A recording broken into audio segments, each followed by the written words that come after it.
1월 3일 오늘의 말씀은 욥기 1장 1절에서 12절입니다.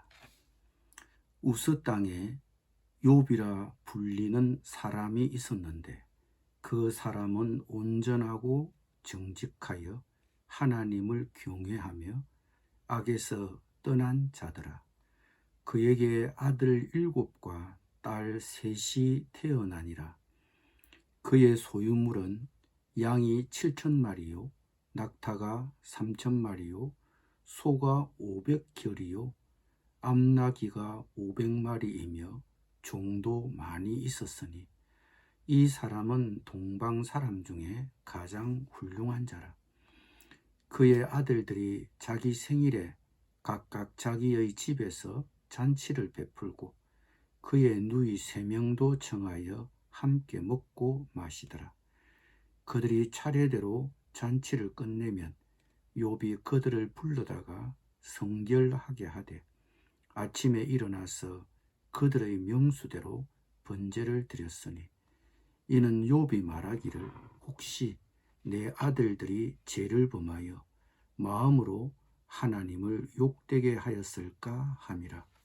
욥의 행위가 항상 이러하였더라.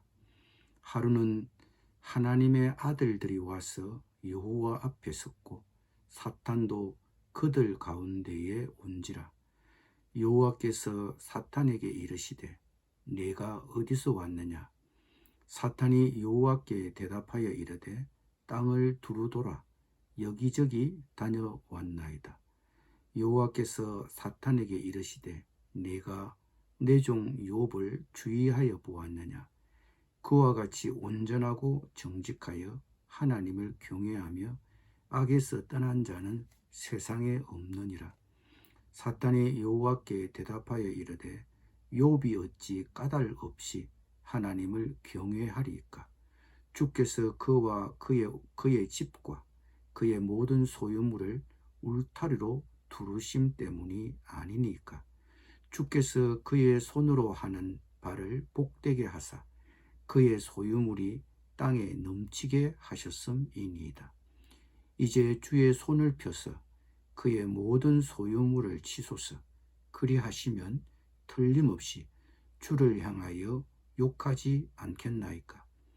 여호와께서 사탄에게 이르시되 내가 그의 소유물을 다 내 손에 맡기노라. 다만 그의 몸에는 내 손을 대지 말지니라. 사탄이 곧 여호와 앞에서 물러가니라. 아멘.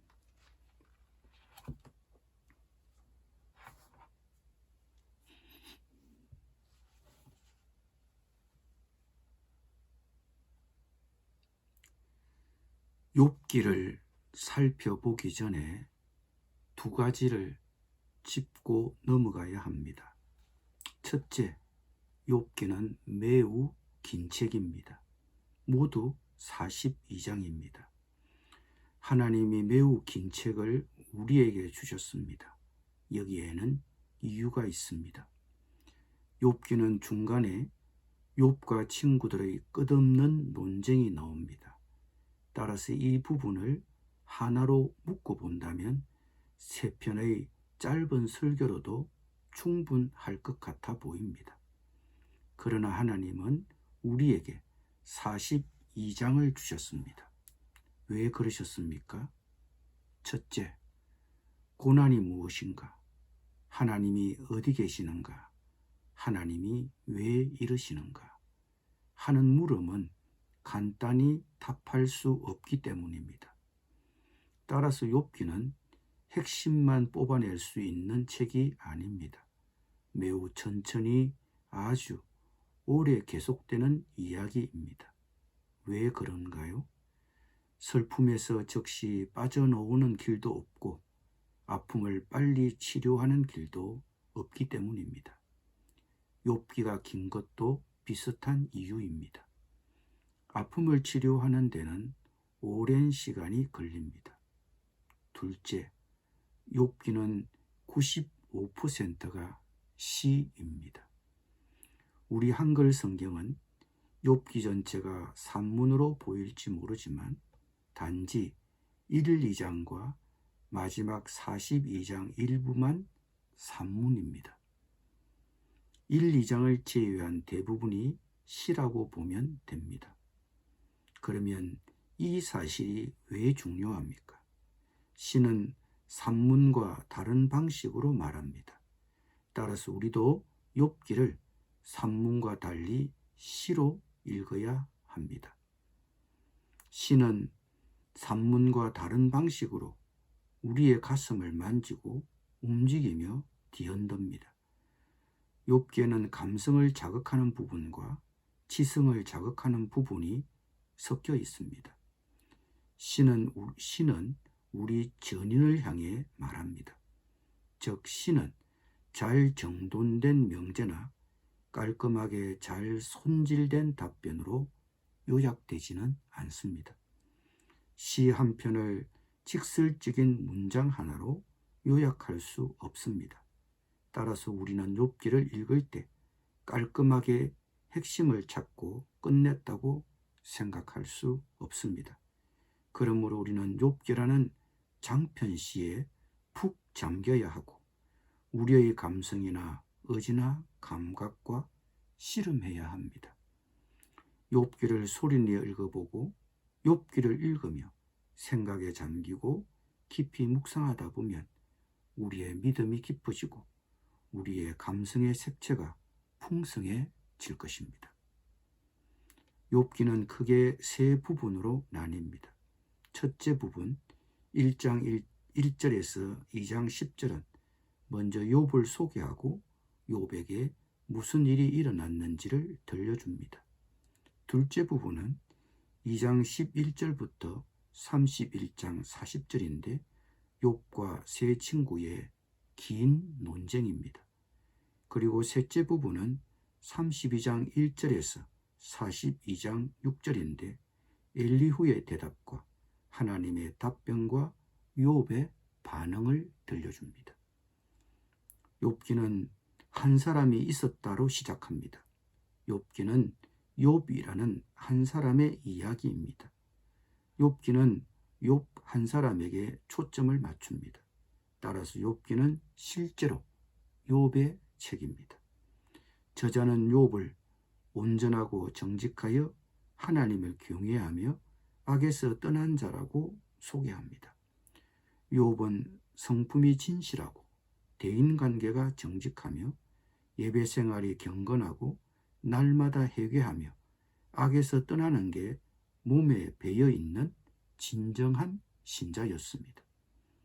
그리고 욥은 동방 사람 중에 가장 훌륭한 자였습니다.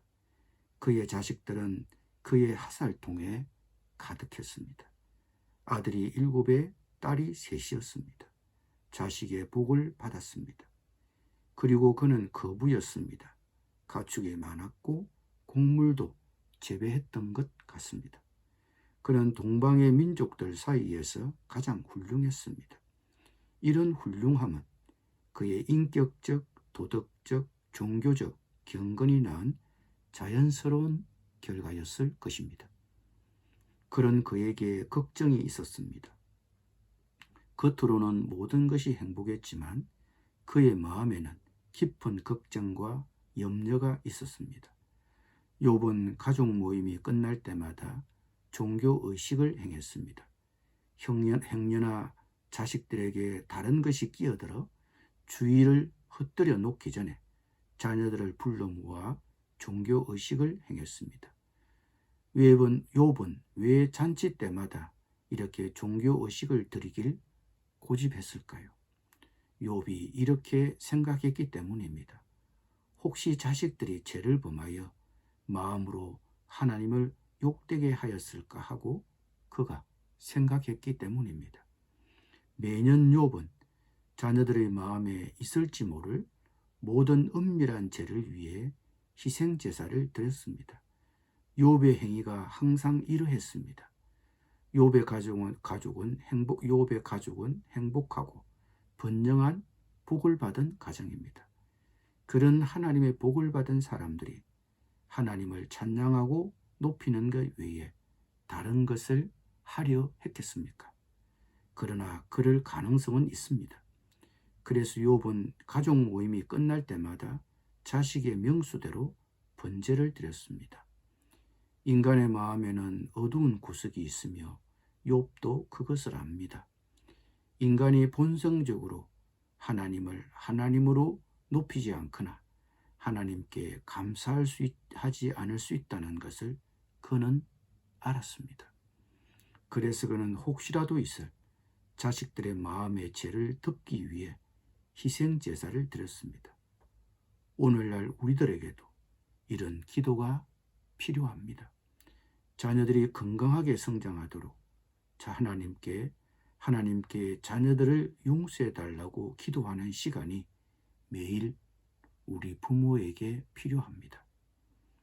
그런데 어느 날 욥의 인생을 뒤흔드는 사건이 하늘에서 일어났습니다. 하나님의 아들들 곧 천사들이 와서 여호와 앞에 섰습니다.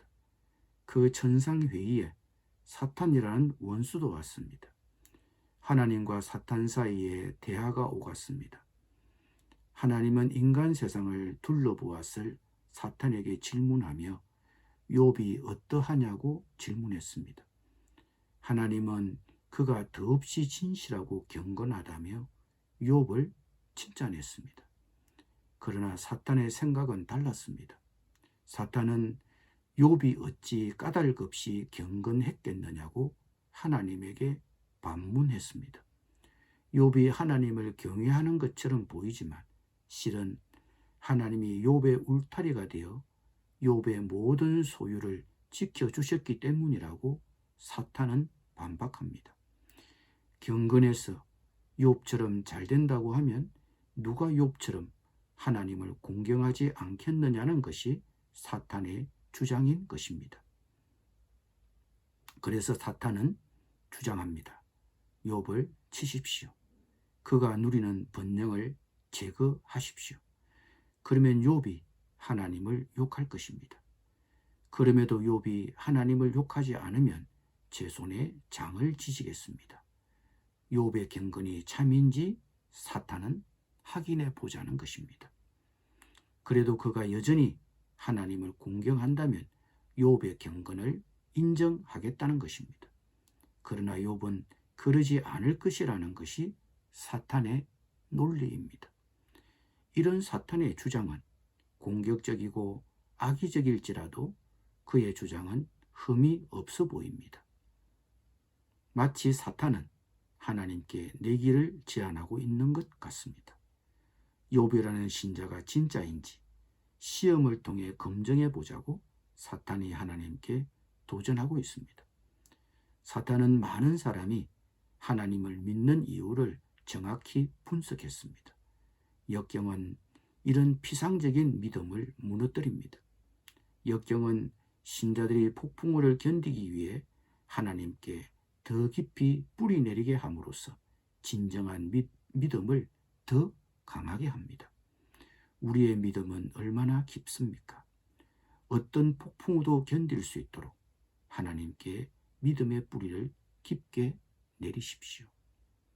하나님은 욥의 믿음을 검증해 보자는 사탄의 계획을 허락하십니다. 그렇다고 하나님도 욥의 믿음이 참인지 모르셔서 사탄의 제안을 허락하신다고 말해서는 안 됩니다. 허용하셨을 뿐입니다.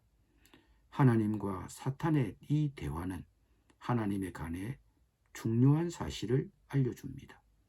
하나님은 우리에게 고통과 어려움을 가져다 주려는 사탄의 온갖 시도를 아십니다.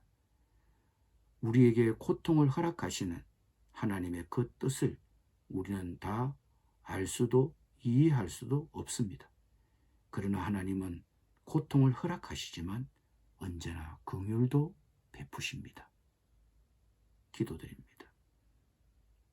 주님, 우리에게 고통을 허락하시는 하나님의 그 뜻을 우리는 다 이해할 수 없습니다. 그렇지만 우리에게 어떤 역경과 고난이 닥칠지라도 견딜 수 있도록 믿음의 뿌리를 깊이 내릴 수 있도록 도와주옵소서.